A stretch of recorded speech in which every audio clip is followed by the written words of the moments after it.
नहीं हार नहीं मान रहा हूं मैं। मतदाताओं की संख्या लगभग 7.42 करोड़ है, जिसमें कि मेल 3.92 और फीमेल 3.5 करोड़ हैं। बिहार में चुनाव के बीच अचानक से 3 लाख वोटर बढ़ गए। The Bihar election result isn't a mandate, it's vote chori, a result crafted by vote chores, not by the people. So let's understand the chronology of the highs. आदाब, मैं हूं मुमताज आलम रिजवी और मैं बात करूंगा बिहार की। बिहार के नतीजे आ गए हैं, लेकिन वह हंगामा मच गया है। अपोजिशन जो है वो हंगामा कर रहा है। जी हां, आरजेडी, कांग्रेस और तमाम लीडरान अब इलेक्शन कमीशन पर सवाल उठा रहे हैं। राहुल गांधी नाराजगी जता रहे हैं, तेजस्वी यादव नाराजगी जता रहे हैं। और इसी दौरान एक बड़ी खबर आई है। बड़ी खबर यह आई है कि आरजेडी के लीडर तेजस्वी यादव ने ऐलान किया है कि उनके सभी विधायक जो भी जीते वो सब इस्तीफा देंगे, यानी वो सरकार बनाने में या सरकार में शामिल नहीं होंगे, यानी जो पूरा प्रोसेस है विधानसभा नहीं जाएंगे, ये ऐलान कर दिया। इसके साथ साथ खबर ये भी आ रही है कि इलेक्शन कमीशन का घेराव भी किया जा रहा है। राहुल गांधी ने अपने बयान में साफ कहा है कि वोट चोरी हुई है, हम इसे अपनी हार नहीं मानते, हम इसे बीजेपी की जीत नहीं मानते। जी आपको मालूम है कि 243 सीटों में से 203 सीटों पर एनडीए ने कब्जा कर लिया है। जी हाँ, और ये बहुत बड़ी जीत है। जबकि बताया ये जा रहा था कि जो लहर है वो इंडिया अलायंस की है, वहां लोगों ने खुलकर वोट दिया। इसके अलावा कई आप देखें कि चुनाव से पहले भी कई जगहों पे पर्चियां मिली हैं। जो वहां मशहूर कोचिंग चलाने वाले, जी हाँ, उस्ताद खान सर ने भी इस पे सवाल उठाए थे कि आखिर ये ईवीएम की पर्चियां बाहर क्यों मिली, कैसे मिली। इस पर जवाब इलेक्शन कमीशन ने क्यों दिया, ये सवाल उठ रहा है। लेकिन इसके बाद आपने देखा कि ईवीएम चोरी का भी सवाल उठा। लेकिन अब जिस तरह के आंकड़े आ रहे हैं, अभी मैं देख रहा था, मैंने भी इस पे स्टोरी चलाई है, लेकिन अब बाकायदा इंडियन कांग्रेस के प्लेटफॉर्म पे ये स्टोरी चल रही है कि आखिर इलेक्शन कमीशन इस बात का जवाब दे कि जब 7 करोड़ 42 लाख कुल वोटर हैं बिहार के, तो 7 करोड़ 45 लाख वोट कैसे हुए। और बात इतनी सी नहीं है, बात यह है कि कुल वोटर, आप याद रखिए कि कुल वोटर कितने हैं, 7 करोड़ 42 लाख। जबकि वोटिंग जो हुई है वो हुई है 67%, यानी अगर आंकड़ा मोटी मोटा देखे तो 5 करोड़ के आसपास वोटिंग हुई है। जब वोट डाले गए तो ये 7 करोड़ 45 लाख वोटर, यानी 2.5 से 3 करोड़ वोटर एक्स्ट्रा कैसे आए। सवाल यह है कि 2.5 से 3 करोड़ एक्स्ट्रा वोटर कैसे आ गए। ये बहुत बड़ा आंकड़ा है। मैं आपको फिर बता दूं कि कुछ लोग ये समझ रहे हैं कि महज 3 लाख वोटर बढ़े। जी नहीं, मैं फिर आपको बता रहा हूं कि 7 करोड़ 42 लाख वोटर वोट पड़े। जो बताया जा रहा है, जो दिखाया जा रहा है, वोट कितने पड़े, 7 करोड़ 45 लाख। लेकिन ये तो 100% है ना, 100% वोट पड़ा नहीं, वोट पड़ा है 67%, यानी 5 करोड़ के आसपास वोट पड़े। ये हम कह सकते हैं कि 67% के हिसाब से मैं बता रहा हूं, 67% के हिसाब से मैं ये आंकड़े बता रहा हूं। इतने वोट कैसे हो गए, ये सवाल भी उठ रहा है। इसके अलावा कई तरह के सवाल, जिस तरह की धांधली हुई, गड़बड़ी हुई, बहरहाल ये अपने आप में एक बड़ा सवाल है। तो खबर ये आ रही है कि आरजेडी ने नाराजगी जाहिर की। और जाहिर है कि जब आरजेडी के तमाम एमएलए जो चुन लिए गए हैं, जिनको सर्टिफिकेट मिल गया है, वो इस्तीफा देंगे तो फिर कांग्रेस के भी देंगे। जो भी है 4-5 विधायक, वो सब भी इस्तीफा देंगे। तो क्या वहां पे क्या होगा। उन्होंने कहा कि हम इलेक्शन कमीशन के इस चुनाव को नहीं मानते, इस इलेक्शन कमीशन को ये चुनाव रद्द करना पड़ेगा, पूरे बिहार में दोबारा चुनाव कराए जाएं। अब ये डिमांड की जा रही, ये मांग की जा रही। क्या इस पर केंद्र सरकार, क्या इस पर चुनाव आयोग जवाब देगा। जवाब नहीं देगा तो क्या अपोजिशन इस्तीफा देने के बाद आंदोलन चलाएगा, क्योंकि बहुत ज्यादा नाराजगी। पहली बार राहुल गांधी को इस तरह से हमने नाराज होते देखा है, पहली बार हमने तेजस्वी यादव को इस तरह से नाराज होते देखा है।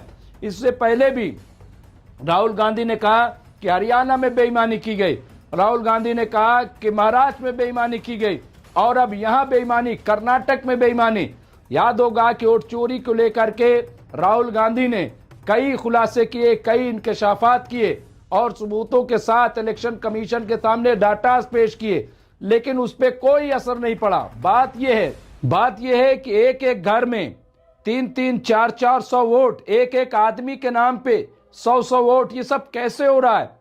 क्या हो रहा है आखिर? आप बताइए। फिर आप देखिए कि जो SIR हुआ बिहार में 47 लाख वोट काटे गए, 17 लाख वोट नए जोड़े गए। इन तमाम चीजों को देखने के बाद खुद इलेक्शन कमीशन ने ऐलान किया था कि कुल वोट बिहार में 7 करोड़ 42 लाख है। ये इलेक्शन कमीशन ने ऐलान किया है। उसके वीडियोस मौजूद है, फुटेज मौजूद है, खबरें मौजूद हैं। अब जब वोट पड़ा तो 7 करोड़ 45 लाख वोट कैसे हो गए? 3 ही लाख मान लीजिए। तो ये कैसे बढ़ गए जबकि 100% तो वोटिंग हुई नहीं? ये कुल वोट बताया जा रहा है। फिर मैं कह रहा हूं कुल वोट यानी 100% वोट पड़ गया क्या? नहीं पड़ा। तो आखिर इलेक्शन कमीशन आकर के इस पे जवाब क्यों नहीं दे रहा है? क्यों इलेक्शन कमीशन नहीं बोल रहा है? क्यों सफाई नहीं पेश कर रहा है? क्या ये जमहूरियत का कत्ल नहीं है? हम बार बार आतंकवाद पे बात करते हैं, दहशतगर्दी पे बात करते हैं, नक्सलाइट पे बात करते हैं, तमाम घपले घोटालों पे बात करते हैं। तो क्या ये घपला घोटाला नहीं है? क्या जमहूरियत पे ये आतंकी हमला नहीं है? क्या कहेंगे इसको? इस पे जवाब सरकार को देना चाहिए, इस पे जवाब इलेक्शन कमीशन को देना चाहिए और सुप्रीम कोर्ट को भी इस पूरे मामले पे नोटिस लेना चाहिए, सो कॉज नोटिस लेकर के कार्रवाई करनी चाहिए। ये बहुत बड़ी बात है। इस तरह से चुनाव अगर होंगे तो फिर चुनाव का कोई मतलब नहीं है। कई ऐसे पोलिंग स्टेशन जो रिपोर्टें मौजूद हैं जिसमें कहा गया है कि 1100 वोटर हैं लेकिन एक भी वोट डालने कोई नहीं गया। कई ऐसी खबरें हमने इलेक्शन के दौरान देखा, चुनाव के दौरान, कि वहां पे लोग जाते हैं और जब पहुंचते हैं तो मालूम होता है कि वहां तो वोट पहले ही तो पड़ चुका है। कैसे? और ये रिपोर्टिंग के जरिए पता चल रहा था जब चुनाव हो रहे थे, जब पोलिंग हो रही थी तब। ये हालात, ये अच्छी बात नहीं है, बहुत बुरी बात है, बहुत खराब बात है। इस तरह से तो पूरा निजाम, पूरा जमहूरी निजाम जो है चौपट हो जाएगा, तबाह बर्बाद हो जाएगा। इसलिए बहुत जरूरी है, बहुत इंपॉर्टेंट है कि इसकी जांच कराई जाए और सरकार इस पे बताए, इलेक्शन कमीशन इस पे जवाब दे और अपोजिशन को भी खामोश नहीं बैठना चाहिए कि 2-4 दिन बस बात की और उसके बाद टाई फिश, बल्कि अपोजिशन को भी मुस्तकिल जवाब देना पड़ेगा, मुस्तकिल बताना पड़ेगा और उसे जगाना पड़ेगा। इलेक्शन कमीशन का घेराव करना हो या इलेक्शन कमीशन से सवाल करना हो या इलेक्शन कमीशन के खिलाफ अदालत में जाना हो, कोर्ट में जाना हो, जो भी करना है वो करना चाहिए। जब तक ये नहीं किया जाएगा तब तक ये निजाम ठीक नहीं होगा, क्योंकि महज बात से कुछ नहीं होता है। आप बताइए, हरियाणा के मामले में शोर हुआ, क्या निकला नतीजा? पहले ही आम आदमी पार्टी के जो मेंबर पार्लियामेंट है संजय सिंह ने पहले ही कह दिया था कि चुनाव तो हाईजैक हो गया। क्यों कहा जा रहा था? क्यों ये बात कही जा रही थी? ऐसा नहीं कि नतीजा आने के बाद ये कहा गया। आप जितने वोटर काटे गए, क्यों काटे गए? SIR क्यों हुआ? क्या इसके पीछे मंशा थी? क्यों अचानक SIR? सरकार जनगणना तो करा नहीं पाई। 2021 में जनगणना हो जानी चाहिए थी, जनगणना अभी तक नहीं हुई। SIR शुरू कर दिया गया। SIR के पीछे मकसद क्या है, मंशा क्या है? क्या इसी तरीके से घपले घोटाले करना है?